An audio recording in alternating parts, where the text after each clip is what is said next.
everybody. I hope you're doing fantastically well. It is Connor, and we are back here with a live stream for the first time in, well, quite a while, actually. I hope you're all doing fantastically well. Look, I've got a sheet of A4 paper. I've actually prepared fully for this one. We're going to go into a lot of things that I want to talk about with regards to Leicester City. I'm a big fan of how they play. I'm a big fan of Brendan Rodgers. So let's get into it. Now, I hope you're all doing really well in the comment section below. There's a lot of you who are commenting. I think there's about 100 of you watching. Afternoon, Connor. Glad to see Cooper. Ailing important for us going forward. Nervous about this one. Afternoon, Lee. March on together from Thailand. Brilliant stuff.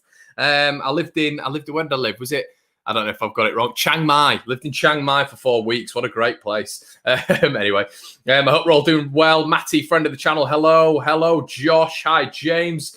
Let's get into it, guys. Let's start talking about those mighty whites. Morning, everyone. I don't know where you are in the world, but it sounds lovely, Hermione. Greetings from Barcelona. Huge fan. Oh, Lewis, look at this. Look at this.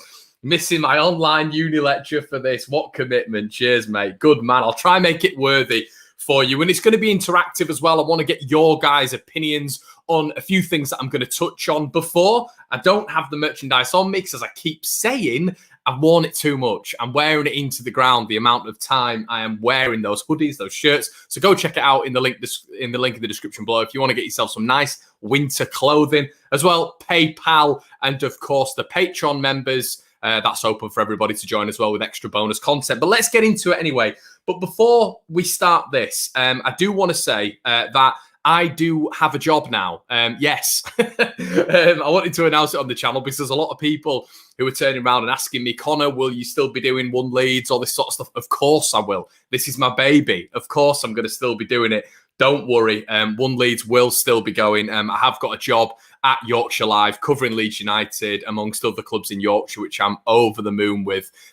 So yeah, big progressions for me, buzzing with that. But One Leeds will still be going strong. So I just wanted to let you guys know because a lot of you have been asking me about it. So let's get into it anyway. So yesterday I did the tactical breakdown on Leicester City. If you want to know the inner details, the inner depths of Leicester City and what we can expect from them. We're going to touch on it a little bit today. Of course, guys, if you don't mind smacking a like on the video. I don't know why YouTubers say smack a like. It sounds very violent. If you'd like to place your hand on the keyboard and just hit a like, that would be great. You can tell I've not done this for a while, can't you? I'm a bit rusty. But listen, Leeds and Bielsa update. That's what I've got on my sheet straight away. Bielsa has updated us, and he's actually said that anybody in the 22 could get into this Leeds starting lineup this week. I mean, it's crazy. That is absolutely crazy. Let me know what you think in the comment section below. But I've never heard Marcelo Bielsa say that. He's come out and just said that all the positions are up for grabs. And we always know that's got a bit of a restrictive element. But you do wonder if Bielsa is questioning putting certain players in certain positions. Now, the reason I'm talking and stipulating and questioning that is we struggled to pick the lock against Wolverhampton Wanderers. I feel, I'm sure Bielsa feels, we're not in the same stratosphere, by the way. I'm just a silly old fan. Bielsa is God. But I feel that it's going to be quite similar games in terms of how both teams play. Is Bielsa going to start someone like a Rafinha? Is Bielsa going to start someone like a Pablo Hernandez? Get yourself in the comment section below and let me know what you think. We're getting more people coming onto the chat now. 138 of you now. Greetings from Cleveland, Ohio. Congratulations on your good fortune, Connor. Thank you so much. But you guys, with regards to the selection, get it in the comment section below. What do you think? I wonder what Bielsa is thinking in terms of that. What do you guys think? What would you do is the big one. Now, the big update as well, super duper. Liam Cooper is back in the four for Leeds United. Captain Coops is back. And we're going to get onto him in a little bit because I've got questions. In fact, no, let's get onto it now because we've mentioned Captain Coops. Sujal, here's a free plug, Connor. Your one hoodie is brilliant. Wear it every evening now. Like you said, amazingly soft. My daughter is trying to nick it from me. There you go. What a promotion from Sujal. I'm not lying to you guys. It really is good stuff. But anyway, with regards to the Cooper debate. Now, Liam Cooper has suffered with injuries, in my opinion, throughout Bielsa's tenure, really, and he's just been absolutely monumental in everything Leeds do in terms of a leader, in terms of commitment, in terms of willingness and the ability to die, the notion that I will die for the cause. You saw that against Wolves when he wasn't fully fit, but what did he do? He started training. And we covered this last night on Liam Horsley's Marching On Together podcast. Go check it out. Really good podcast. But me and Liam were debating whether or not it's time for Liam to come in. I would keep Liam out for this game. Shock horror. Get it in the comment section below. As I keep saying, guys, this being the interactive fan channel that it is, what you guys think. As I say, I'm going to highlight a lot of your comments on the screen now. Unchanged 11, in my opinion. Bielsa playing mind games. Tom McNamara, really good point there. Now, the reason I'm talking about that, I think Ayling's quicker than Liam Cooper. I worry about Liam Cooper's fitness. I think he will be back, obviously. He's available for selection. Is he fully match fit? Is this the game to put Liam Cooper into the firing line against an absolutely informed Golden Boot winner, world-class, rapid striker in Jamie Vardy, amongst others, who can play in and around Jamie Vardy, like a Jose Perez, like Harvey Barnes, who feed off those second balls. So they sort of play as inside forwards sometimes. So that's another element that Robin Koch and Liam Cooper have to contend with. I would stick with Luke Ayling. I think Luke Ayling was phenomenal the other night, keeping Ollie Watkins quiet, linking up well with Robin. I also think that partnership, Robin needs a partnership. Robin needs someone who can just have that consistency with him. And the argument against that is Liam Cooper's going to be coming back and playing centre-back. Of course he is in general, and he's going to be Robin's partner. But is this the game to bring Liam back? Could he just get a little bit of consistency with Luke Ayling? We might have to use that partnership again later on down the line. I think Ayling's got more pace than Liam Cooper, and I think Liam just needs a little bit of time out to get himself right, because I think there is so many times where he's declared fit to play, he comes back 2 or 3 games, he then feels a little bit of a niggle again. I think he needs time out. I'd like to see the same formation as the other night, and I'm really interested to hear what you guys have to say on that. I really am. We did not miss Coops or Phillips versus Villa. A very good point. Mark, friend of the channel, Liam off the bench at best, getting mega fit. He has to quit Scotland. It's a really good point now. Tom, again, with everyone fully fit, Cooper plays. I think Cooper comes back in for Palace. Who is going to mark Vardy? Koch.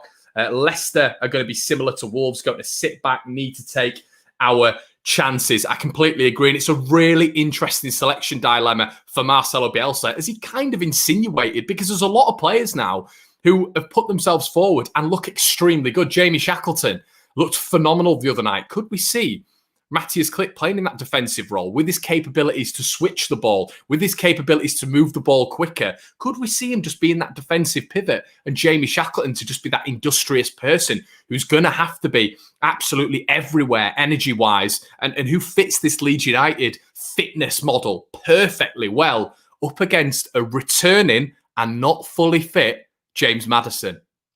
It's definitely a point of contention. It's definitely a point of discussion for me, because that energy in there, like we saw against Villa, when Shackleton just grinded Ross Barkley down, he grinded McGinn down in terms of energy. Could that be utilised again against a not fully fit James Maddison, and we can overrun them in midfield? Make no bones about it, this will be Leicester's toughest task this year. I'm telling you. I'm that confident in this side right now. Wolves had to absolutely dig in. Probably the fullest they've done this season, even though they're lost. Their running stats were the highest they've had this season. Leicester have come off the back of a UEFA game last night, and then they're coming up against Leeds United. That is not what you want. An injury-ravaged Leeds United. Jamie Shackleton, for me, definitely could be an individual who could start this game. I think his energy is going to put him ahead of a lot of players. Now, well, with regards to Pascal Struijk, I thought he looked a little bit immobile in that. I thought his distribution was very good against Aston Villa in that first 20 minutes. But I think he looked a little bit flat-footed. Grealish ran at him a couple of times. One time he went over. Louise ran at him once. He went over. And he just looked a bit flat-footed. Is he a little bit immobile? His distribution's incredible. And when he's got time on the ball, he's superb. But is Pascal that sort of fluid mover that Jamie Shackleton is? Or Klick and then Shackleton can work as a 2 as? Has he got that sort of mould? I'd like to know what you think in the comment section below. A lot of people saying that they'd like to start Rafinha over Costa. Really interesting. Once again, Sujal saying something similar. Clicked to go in on James Maddison. So that's going to be a really interesting topic of conversation. Obviously, a lot of people are talking about Leicester's fitness plans in terms of them playing Thursday and then coming up against Leeds. I mean, there's not. I mean, this is how fit Leeds United are. We played on Monday night, and then we went and absolutely outperformed ourselves on Friday night when Villa had more rest than us. This team is freakish, and you can tell every single team we play says the same thing. City, Liverpool, Fulham, whoever, Sheffield United. The reason Fulham and Sheffield United, it wasn't such a big thing, is because they've played us before in previous seasons. They know what to expect. But these new Premier League teams don't know what to expect. They're taking us lightly. A lot of you might say they're not. A lot of you might say they're not, and I understand that because of the media hype. But I think a lot of teams are saying, oh, Leeds are promoted, we should be beating them. Let's go, eh? Let's go. Let's see. That's all I'm going to say. Let's go. And I love these sorts of games. You know, against probably the so-called big eight or whatever, big seven, big eight. Let's see. Let's see. Because if you're not picking us off with quality initially, which I think our man marking system at this moment in time seems to be giving problems to. Grealish wasn't in the game for me. Overall, if you look at the game, Grealish wasn't in the game for me. You know, the first game of the season, Mane wasn't in the game. I don't think we saw a lot of Mahrez. I think our man marking system really stifles a lot of players, and we're going to see the same with Jamie Vardy. It's going to be really interesting. Okay, so this is another point that I wanted to touch on from Joseph Tiffany with regards to Pablo starting the number 10. Now, obviously, we saw the same thing. We're going to see the same thing with Wolves, with Leicester as we saw with Wolves. I think there's a lot of similarities in terms of sitting deep. The two banks of four, they'll sit in a mid-block to low block. Very, very good at what they do, and they hit you on the counter.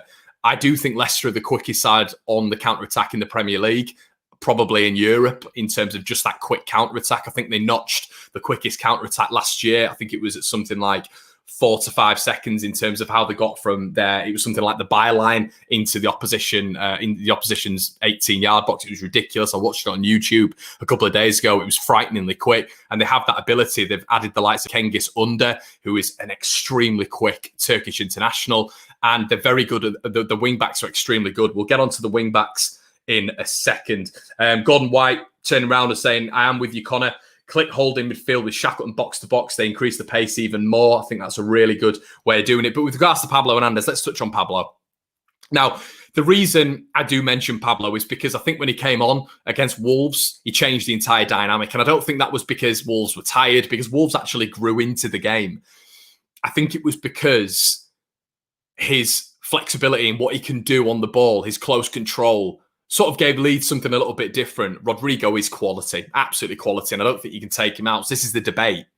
But Pablo Hernandez, if he's not starting, he has to come on earlier. If it's 0-0 at half-time, that's going to suit Leicester because they're stronger in the second half. Leeds are strong in the second half, but Wolves were strong in the second half as well. You know, we're coming up against teams that we really shouldn't be beating, teams that have invested millions and millions and millions and millions for season upon season now. So we're against the best in the world, aren't we? A team like Leicester City are, I mean, they're probably, well, they're about the third best we've played, aren't they? They're better than Wolves, in my personal opinion. They're a very different sort of team, but we have to be on the ball. We seriously have to be on the ball, excuse the pun, in terms of what we're doing, the focus, concentration, which I know we've had lapses through this season. But what I don't want people to do, the Villa game was amazing. It was unbelievable. This is going to be a completely different game. That's not being negative. Look at the game stylistically. Look at the two teams. I don't want people to go in there and think it's going to be, you know, it could be 3-0, it could be 4-0, it could be 5-0. Who knows? In this Premier League season, we can score 7 goals in a game and no one's going to be surprised with how crazy it is. But this is going to be a very different game with how Brendan Rodgers, I don't think Villa gave us enough respect. I think you're going to see a very similar Leicester City side to what Leicester played against Arsenal and played against Manchester City in terms of sitting back, and then hitting Leeds and then trying to hit Leeds. We'll get on to how we counter that in a little bit.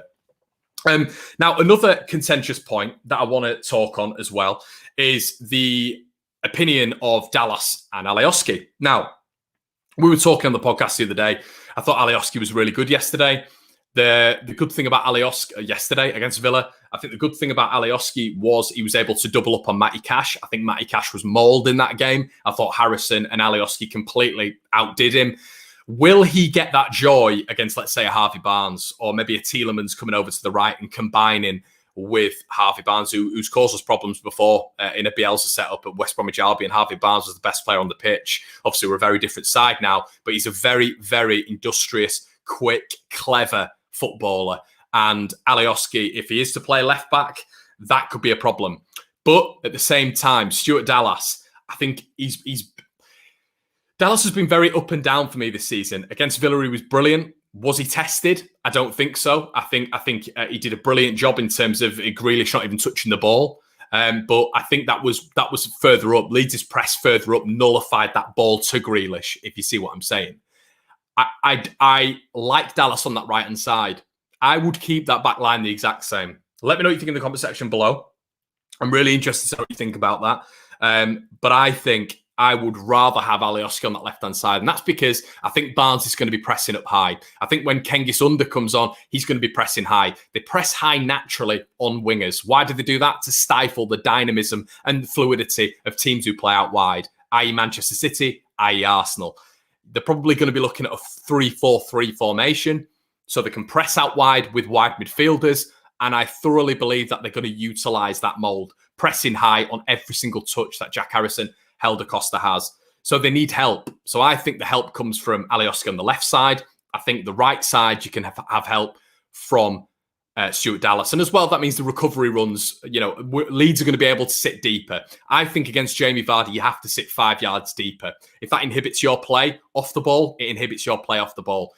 You go 5 yards up, you're doing man for man, you go marking, touch tight against Vardy. He's just going to do you for pace. That ball over the top from Tielemans or Maddison, they're just going to do you for pace, because every time Maddison gets the ball on the back foot, Tielemans gets the ball on the back foot, what do they do? Head up Jamie Vardy. That's Leicester's, that's one of their tactics. It's a very, very good tactic because Jamie Vardy is such a clever striker. You cut off that space in behind, Vardy struggles. He's nullified. And it's rare teams do that, but I think you have to do that against someone like him.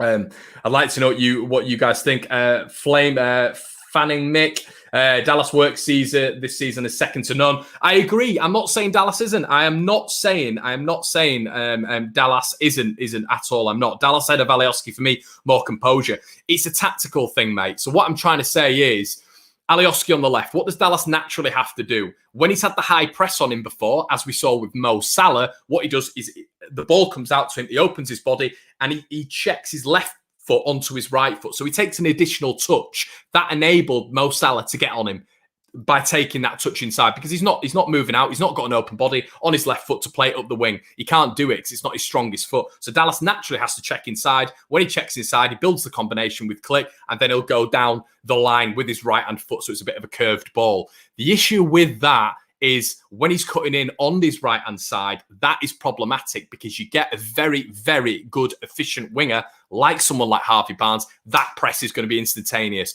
What do Leicester do consistently? They make sure the press is high with wide midfielders and wingers. So that's going to be the dilemma, because when Alioski gets the ball, opens his body, left foot, bang. That's what he can do to get rid of the danger straight off. That's what he can do to build Leeds' attacking play. And that's what he did the other night against Aston Villa. Obviously, we didn't have the press.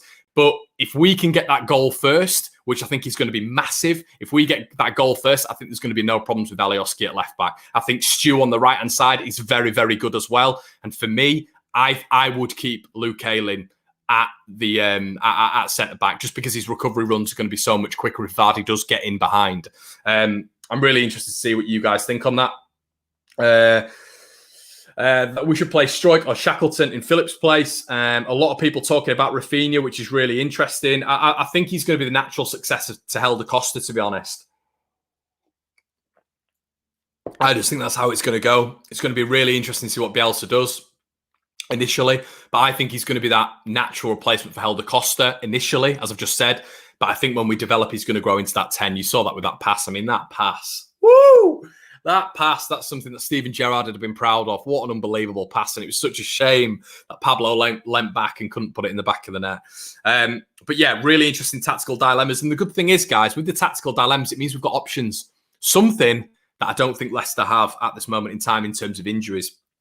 So yeah, we've touched on that. Now let's get into Brendan Rodgers in terms of him as a coach. Now, I really like Brendan Rodgers as a coach. Last year, Leicester deployed 8 different formations at the start of games. Now, think about how mad that is. How you've got to train every single player, like we've seen with Bielsa, into that mold, into that frame, that mindset in terms of anything, playing in that mold. They had 8 different formations. This year, they've already used 4, at the start of games. That doesn't even take into consideration the in-game tactical changes, like we'll see from someone like Marcelo Bielsa. I personally thought at some points the other against Villa, we were playing 4-4-2.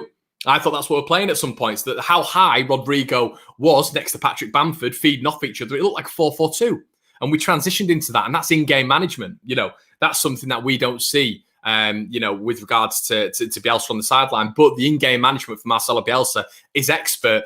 Brendan Rodgers is sort of the British ilk of newborn coaches, and I really like what he does. He modifies, he adapts his tactical nature to every single opponent, which I really like. The fact that he's putting actual effort into tactical strategy, which is a big thing for Marcelo Bielsa. It's a big thing, obviously, as Leeds United fans, we know, because we've been indoctrinated by God. But I seriously rate Brendan Rodgers, a very, very good manager. Now, it's going to be really interesting to see how we do things now, because in terms of Brendan Rodgers, is he going to play 3-5-2? Is he going to do that to completely? Obviously, he's not going to confuse Marcelo Bielsa, because no one really does that. No one does that. But it's going to be interesting to see what he does. Barnes and Vardy up front. Is he going to go for a 3-4-3? When they do deploy the 3-4-3, the reason they do that is so they can have more control in the midfield. Sometimes you'll get, if you are playing sort of the 2 wingers, they'll drop into the midfield. They'll overrun midfielders. They'll cut off the pattern supplies for a team like Manchester City, which they did very, very well, and Arsenal. And that's what they sort of do against the best teams. So it's going to be interesting to see whether or not Brendan Rodgers puts Leeds United in that bracket. Are we one of the best teams? Are we one of the best teams to come up against? I think he's going to have a real dilemma. Is he going to play, is he going to go to a 4-2-3-1, which makes him a little bit more rigid? Who knows? But there's a lot of things which we need to take into consideration when it comes to their lineup. Now, Leicester City struggle when teams play in a low block. Now, we saw that with Aston Villa. We saw that with West Ham United. Leicester didn't score a goal against those two.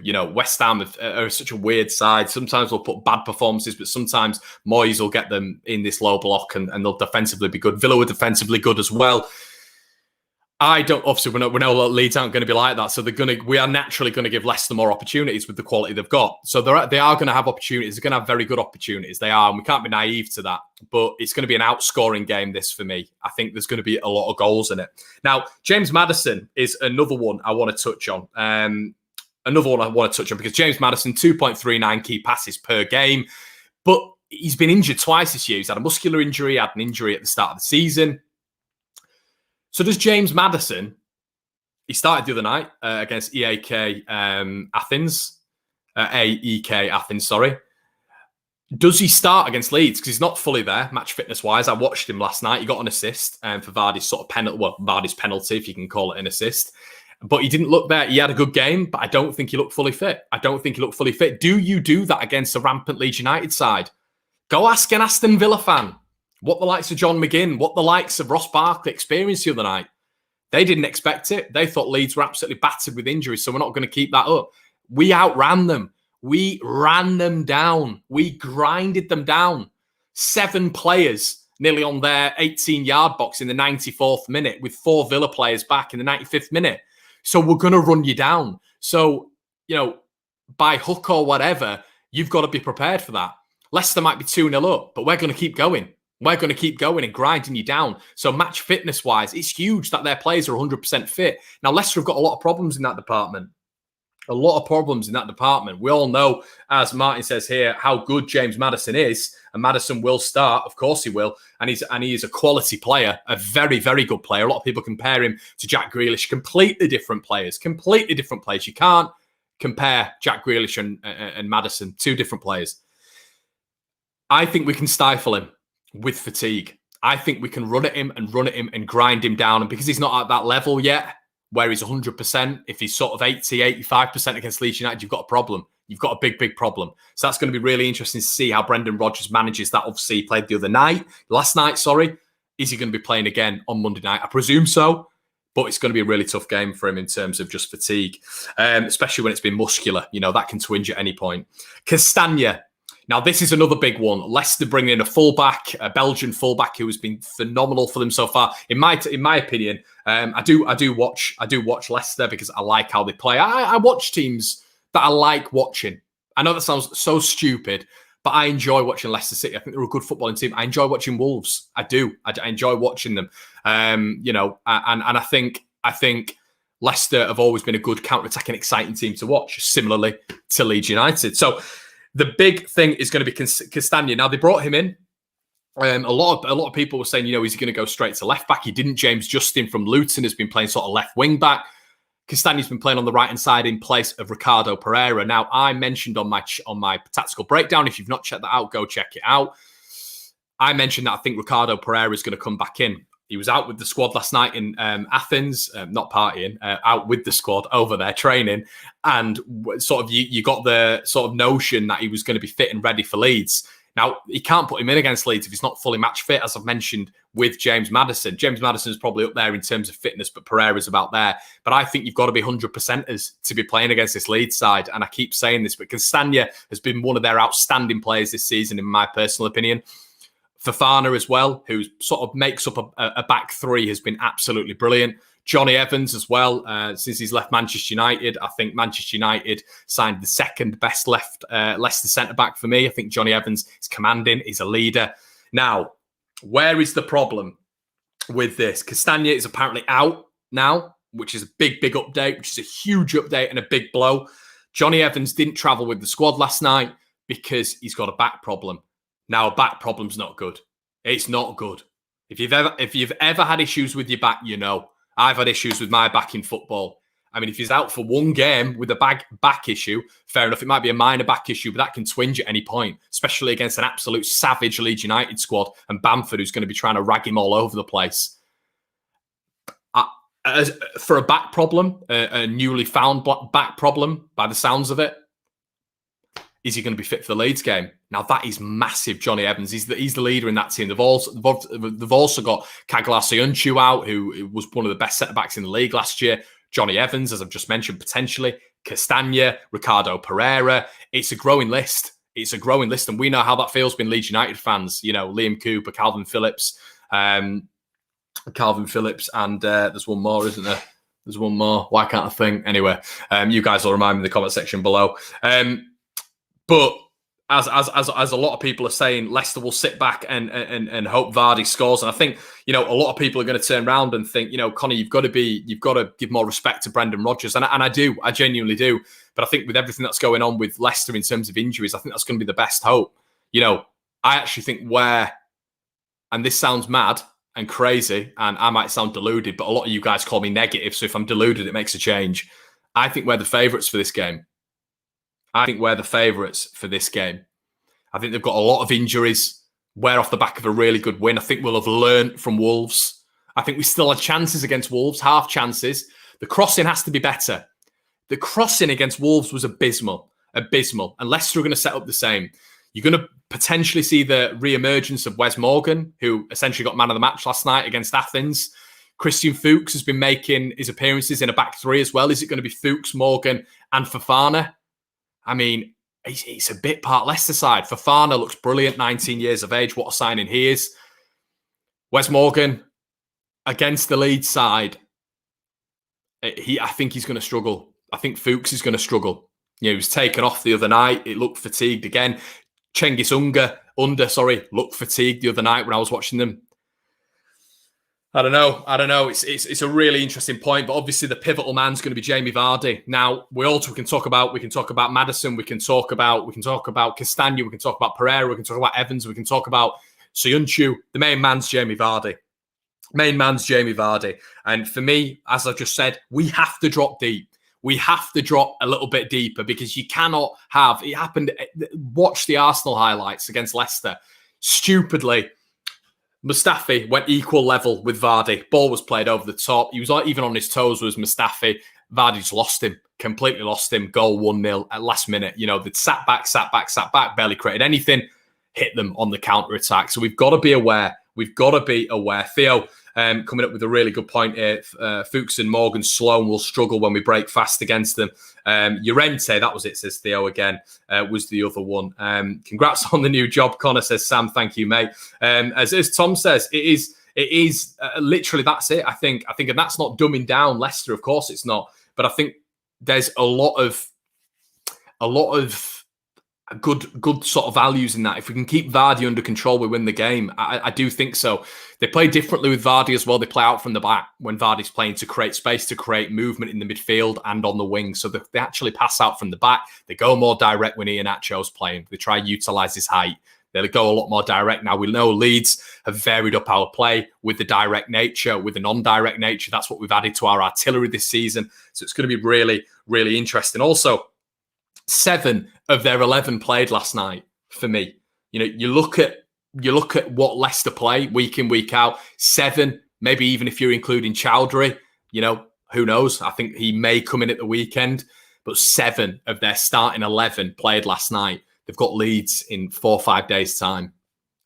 I mean, if you've got players who aren't match fit, is Vardy match fit yet? As Logan says here, Vardy's been playing, but is he match fit? Maddison's not match fit. Under's not match fit. And I'm not getting you guys overconfident because we're all saying this prior to the Wolves game. We said Wolves were dangerous, but I said we'd turn around and win 3-1. I didn't think it'd be 3-1 battering, but I thought we'd win 3-1. I thought we'd have enough. So this is where the cautiousness has to apply. For me, we have to score early. We have to score early. We score early, we win the game for me because space is going to open up. They've got a lot of the good players out and Leeds are going to exploit them on the wings again. In terms of what we've done to teams this season. 3 clean sheets already for Leeds United this season. People keep talking about how bad our defence is. I don't think there's many teams who've got 3 clean sheets so far this season. That annoys me big time. We conceded against one of the best teams in the world in terms of Man City. I mean, our defence, I think, has been absolutely brilliant. I think it's been brilliant. You've had a mishap against Liverpool. You've had a mishap against Fulham, which was just momentary lapses in concentration, which kills you in the Premier League. Aside from that, I think we've been brilliant at the back. Robin Cox had 3 different centre-back partnerships, and that's why it's essential for me to keep a not fully fit, not fully match fit Liam Cooper out the side and keep a quick and ready and nearly man-of-the-match performance Luke Ayling against Aston Villa in the side. I think you've got to keep Ayling in there. But scoring first is huge. It's absolutely huge. And is it going to be a case? I mean, last night on the right-hand side, because Castagna wasn't playing, they started Mark Albrighton. Are we going to see the Leicester side that won the league playing? You know what I mean? It's ridiculous. There's some murmurings as well of Mendy taking a knock. It's a battered and a ravaged Leicester side. So when they're sitting, 4th, 5th in the league with 12 points, you've got to turn around to Brendan Rodgers and do that because what a wonderful job he's done so far. You know, absolutely battered with injuries, Leicester. Battered. So is Albrighton going to start? Christian Fuchs, Wes Morgan. So there's a lot of stipulations here with Leicester City, guys, and that's the research, and that is that done. That's what I've been doing all morning, trying to get you guys prepared. I'm really interested to hear what you have to say. Should have conceded against Villa, to be honest. Lucky was 3-0, which was completely disagree with that, Ian. I think Villa should have been beaten about 6-7-0. Bamford should have had 2 in the first half. I mean, Watkins went through, did he, at the last minute? Grealish went on an amazing run. Should have passed it. And then he had a shot cleared off the line. I didn't see you do it. If you are a Villa fan, mate, I think you'll do fine this year, but I didn't see you do anything. I thought Leeds were by far the better team. By far the better team. And I think it should have been more, way more. Wolves game. We didn't play through the middle. We kept whipping it in, but we have one striker. Deep crosses to the one man versus 2 big centre halves is always hard. Yeah, and that's why that's why it's going to be interesting to see whether or not he starts Pablo Hernandez, because Pablo Hernandez is that person who can pick that lock. Rafinha looks like he's that person who can pick that lock as well. If you're playing in that Villa game, I do think we went to a 4-4-2. Rodrigo was so close to Bamford on so many occasions. So I think we can utilise that even if you've got 2 big centre-halves. If Leeds in-game change it to a 4-4-2, makes it 2 against 3, it makes it a little bit more of an ideal matchup for me, personally. Let's see what you say. Yeah, good lad. Ian's clearly not a Villa fan. Would you start Shackleton? I personally would, mate. I personally would. I really would. I think Koch will be stuck on Vardy from minute one and will follow him around the pitch, and this is it. And Koch's been just what a player he is. Just what a player he is, and he's quick. He's quick. You saw that against Bobby Firmino in the Liverpool game. You saw that against sort of Sterling as Sterling was playing that false nine, or Mahrez was playing that false nine. His recovery runs are very, very good. And you're not going to... But the difference with Jamie Vardy is, for me, we've not played against a striker like Jamie Vardy under Marcelo Bielsa. In terms of out-and-out pace, this sounds absolutely ridiculous. And please measure expectations in terms of what I'm talking about here. But out-and-out pace as a striker, Jack Marriott at Derby, probably, just ball over the top, quick in behind is one that I can think of. But under Bielsa's tenure, just rapid strikers. Bobby Firmino isn't really. Mitrovic isn't really. Sterling isn't really an out-and-out quick striker, if you will.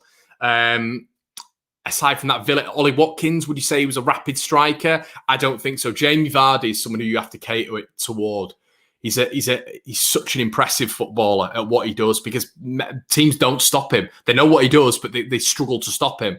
So Robin's going to have, I think it's going to be his toughest game of the year. But I think with the aid of Luke Ayling at centre-back, I think he'll do okay. I really do. I think he'll be absolutely brilliant. But yeah, says Oren, Maguire, Ben White is better than Robin Koch. I disagree completely. But yeah, I think it's a massive game for Leeds United on Monday. I think the pressure is on Leicester City, to be quite honest with you. We're a newly promoted team. We don't expect anything, and we're going everywhere and giving it a free hit, and that's going to be a problem for many sides. So I think we will win the game. I think we'll win the game 3-2. I think there'll be goals in it. I think Leicester will come and they'll be good. But I think with their injuries, it's going to be two banks of four and hitting towards Vardy. I really do. I think defensively wise, that's going to be how it is. And we know how intelligent and articulate and how analytical Brendan Rodgers is. But when it comes down to Leeds absolutely mauling you on the press, it's just going to be one thing: relief. Get men behind the ball, work in a mid-block, hit it to Vardy. That's when sort of tactics go out the window. If you're getting that press on you and you're not able to get out, that's when that happens. We can talk about all the modifications and the tactics you want, but when we've seen it before with the likes of Bielsa's first season, tactics went out the window when we were trying to get that goal against Rotherham in the last minute. It just went out the window, piling bodies forward, click with a lovely little finish, 2-1 Leeds at Rotherham. So tactics do go out the window when you're under that intense pressure. And I think Leicester will be under that intense pressure. I think they'll tire, and I think Leeds will grow stronger in the game. I think they'll get stronger and stronger and stronger. And yeah, that's going to be it, guys. I hope you've enjoyed it. I hope you enjoyed it. There's been a fair few of you watching. So if you wouldn't mind slapping a like on the video, that would be great. We will be doing a watch along for the Leicester game on Monday night. We'll have your opposition preview and your fan cams around as well. So make sure you tune in. Stay tuned, of course, 2-1 Leeds, guys. Have a cracking one. And as I say, just go back and watch the video if you haven't watched it from the start. Cheers, guys. We'll see you in a bit.